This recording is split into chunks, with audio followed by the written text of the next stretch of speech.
Rabia azraqtaq bin Xarit başa bixeydim. Muhterem cemaat. Bugün iyi kulak vermenizi temenni ederim. Evlat hakkı. Evlat. Biz geçen hafta baba hakkı dedik ya.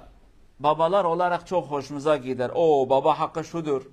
Evladım bana şunu yap. Kızım bana bunu yap. Gelin bana şunu yap. Bu hoşumuza giden bir davranıştır. Peki.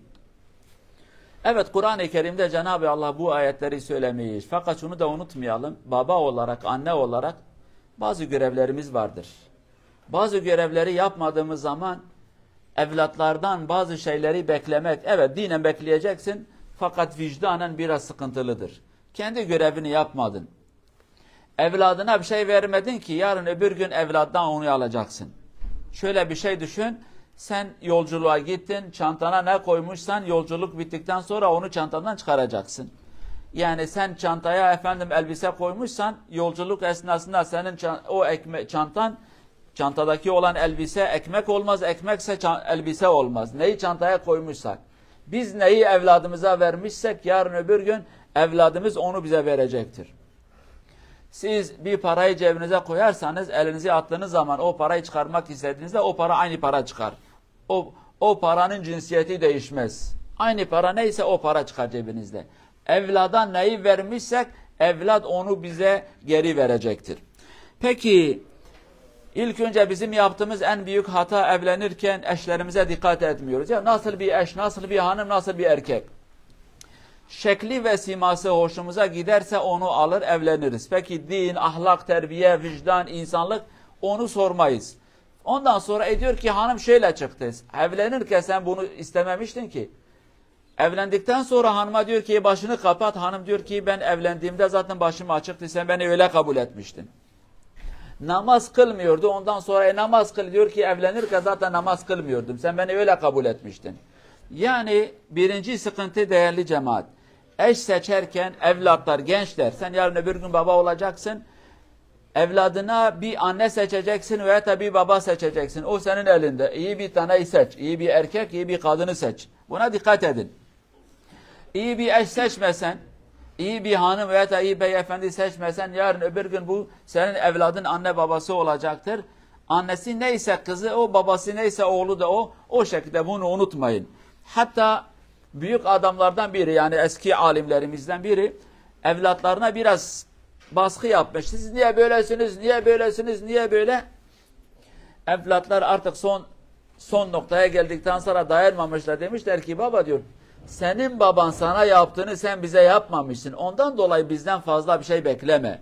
Peki diyor babam ne yaptı ki ben size yapmamıştım diyor. Baban öyle bir anne seçti ki senin gibi evlatlar çıktı o anneden.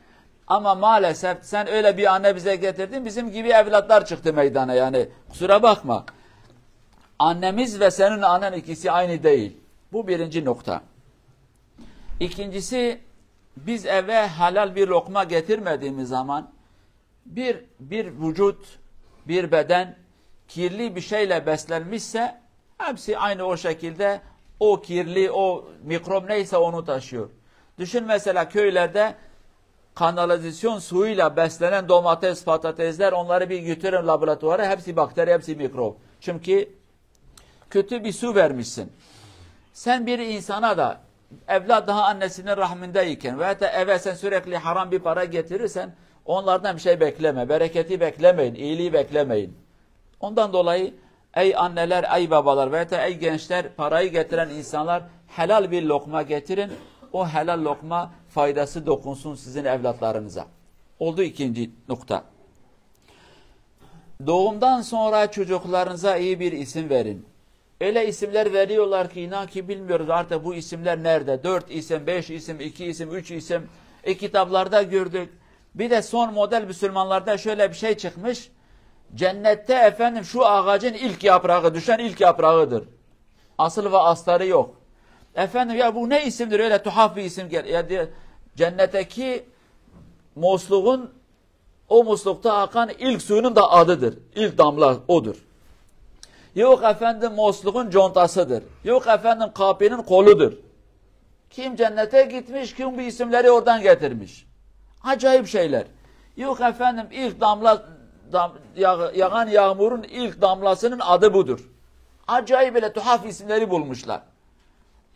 Sen böyle bir isimleri getirsen ki dinde zaten yeri yok, asla da yeri yoktur. Acayip isimleri getirmişsin.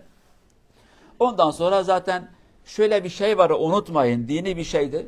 Kişi ismine göre bir pay alır yani. Adama güzel bir isim versen ismi gibi büyüyecektir.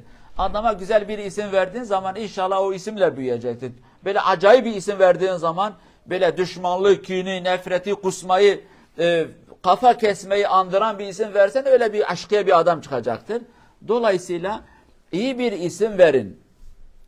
Onların kurbanları, çocukların kurbanları biz vermiyoruz. Allah'a şükür etme niyetiyle bir kurban vereceksin. Bunlar hepsi ilk haftalarda.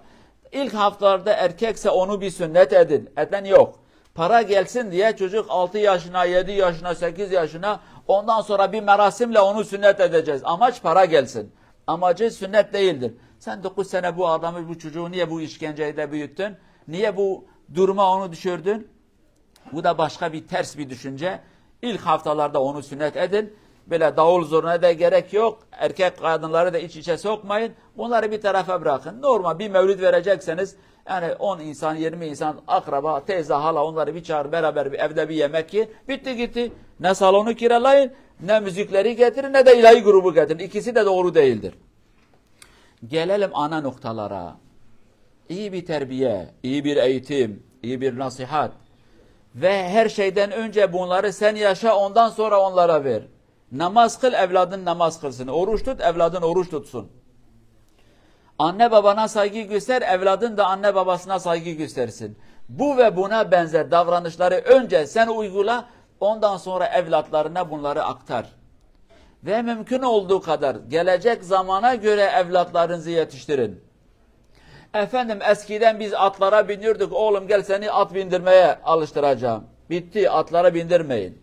Efendim oklar var, ok ve yay. Gel seni ona öğreteceğim. Yok, onlar zamanı değil, artık yeni bir model neyse. Bu zaman ve gelecek zaman neyi istiyorsa o şekilde evlatlarınızı yetiştirin. Ve en önemlisi çocuklarla arkadaş olun. Onların arkadaşı olun, onların dostu olun, onların sırdaşı olun. Bir evlat eğer sırlarını annesine babasına vermiyorsa demek ki aralarında dağlar kadar engel vardır. Bunlar iyi baba olmamışlar, iyi evlat da olmamışlar birbirlerine. Evladına o kadar yakın olacaksın ki sırlarını ilk önce seninle paylaşacak. Öyle bir şey yok. Aman bak gelirken hatta peygamber zamanında biri öyle söylemiş. Diyor ki ben eve geldiğimde bütün çocuklar sanki ölmüş gibi hiç kimseden çıt çıkmaz.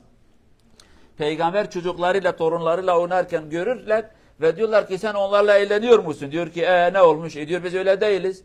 10 tane çocuk var eve girerken hiçbirinde bir çıt çıkmaz. Peygamber diyor ki Allah rahmeti sizden almışsa ben ne yapacağım yani? Rahmet yoksa kalbinizde, evlatlarınıza yumuşak davranmıyorsan ben ne yapacağım artık yani? Elimde olan şey değildir. Fakat bu doğru değil. Çocuklar size saygı göstersinler, korkmasınlar. Korkmak başkadır, saygı başkadır. Sürekli bir mesafe, sürekli bir kapı açık, sürekli bir sınır olsun. O sınır nedir? Yani sınırlarını aşmasınlar. Ama bir tarafta da sınır olmasın. Bir sıkıntısı varsa, derdi ve kederi varsa gelip ilk önce annesine ve babasına bunu anlatsın. Bir anne ve bir baba evladına bu kadar yakınsa bu evlatlar başarılı insanlar olacaktır. İnşallah biz biraz kendimize düşüneceğiz. Acaba öyle anneler miyiz, babalar mıyız? Çocuklarımızla ne kadar yakın, ne kadar uzak? Bunu biraz kendimize sorar ve inşallah çocuklarımıza yakın anne, yakın baba olur. Onları yarına hazırlarız inşallah. İyi anne ve baba olurlar. Yarın öbür gün onlara verdiğimizi inşallah onlar da bize bunu geri verecekler. Allah Azze ve Celle cümlemizi ve evlatlarımızı ıslah ve hidayet etsin inşallah. Kazadan ve beladan muhafaza etsin. Cümlemizin zürriyeti salihlerden eylesin. Vesselamu aleyküm ve rahmetullahi ve berekatuhu.